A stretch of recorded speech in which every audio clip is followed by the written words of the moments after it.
Le vernissage du livre Politique monétaire et budgétaire, analyse interactionnelle et leur impact sur la croissance économique en RDC du professeur Joseph Moto Kozarade s'est tenu à Kinshasa. L'événement a réuni universitaires, étudiants, économistes et acteurs du monde académique autour d'un débat majeur sur l'avenir économique du pays. La science économique consiste moins à enrichir l'individu qu'à améliorer la société dans son ensemble.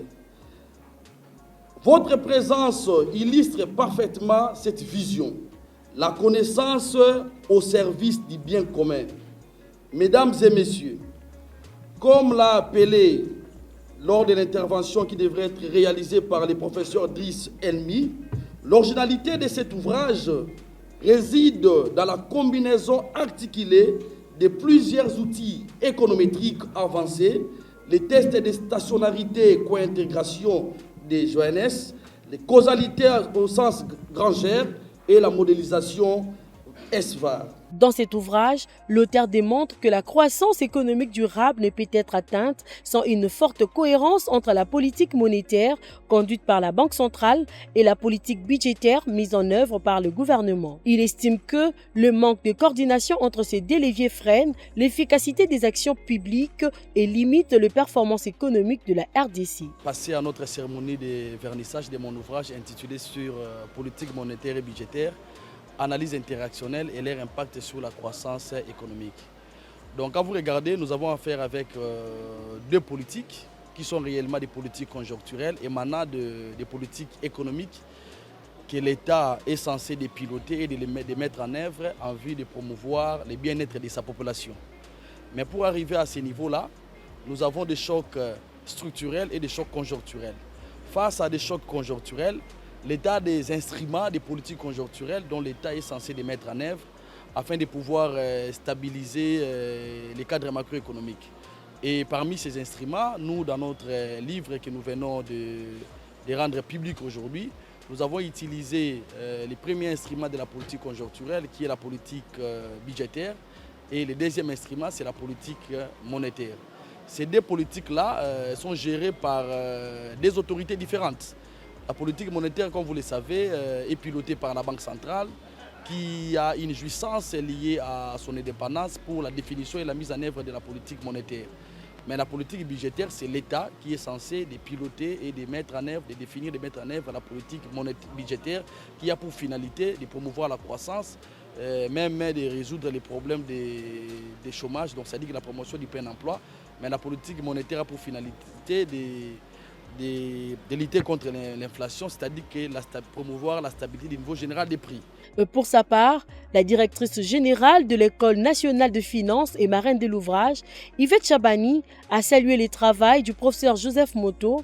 Elle a souligné la pertinence de cet outil scientifique destiné à renforcer les analyses approfondies des politiques monétaires et budgétaires en RDC. Le professeur Joseph Moto Kozarade insiste également sur la nécessité d'une interaction harmonieuse entre la gestion de la masse monétaire et les taux d'intérêt, les dépenses publiques et la fiscalité afin de créer un environnement macroéconomique stable propice à l'investissement et à la croissance. L'avantage est que cet ouvrage va aider plusieurs personnes, notamment les décideurs publics. Les décideurs publics, vous avez les étudiants, les chercheurs, pas mal de personnes qui sont censées d'utiliser ça. Et en même temps aussi les chercheurs en macroéconomie, ils ont besoin de savoir comment évolue la situation, l'historique de la situation économique de l'RDC et qu'est-ce que nous devons faire pour améliorer la condition de vie de la population congolaise en mettant des politiques monétaires et budgétaires capables de résoudre les problèmes de déséquilibre et en même temps aussi de promouvoir une croissance inclusive, redistributive au sein d'une économie. À travers ces livres, les intervenants appellent à une réflexion approfondie sur la gouvernance économique de la RDC. Je voudrais dire que c'est une très bonne initiative parce qu'en tant qu'économiste et pratiquant de l'économie, ministère des Finances, j'estime que cette problématique ici, telle que développée dans cet ouvrage, vient à point nommé. C'est-à-dire le gouvernement, avec la Banque centrale, ne ménage aucun effort pour pouvoir stabiliser le cadre macroéconomique. Et partant de là, il y a toujours des écueils liés à l'environnement et au comportement des opérateurs et agents économiques. Mais déjà ça nous indique quelle est la démarche à suivre, quelles sont les réalités, n'est-ce pas, de l'environnement économique. Raison pour laquelle j'estime qu'il y a intérêt à pouvoir acheter cet ouvrage pour comprendre le point de vue, n'est-ce pas, d'un scientifique sur ces deux aspects majeurs de la politique économique qui sont la politique monétaire et puis la politique budgétaire. L'avantage majeur de cet ouvrage permet d'avoir premièrement une discipline budgétaire. On ne peut pas parler d'aujourd'hui de la croissance inclusive ou la croissance économique sans pourtant qu'il y ait une vraie discipline budgétaire. Pour honorer, et vous avez vu de vous-même, de quelle manière que les apprenants sont tellement attachés des œuvres du prof, de l'ouvrage. Ils ont acheté l'ouvrage en masse et vous-même vous en êtes témoin.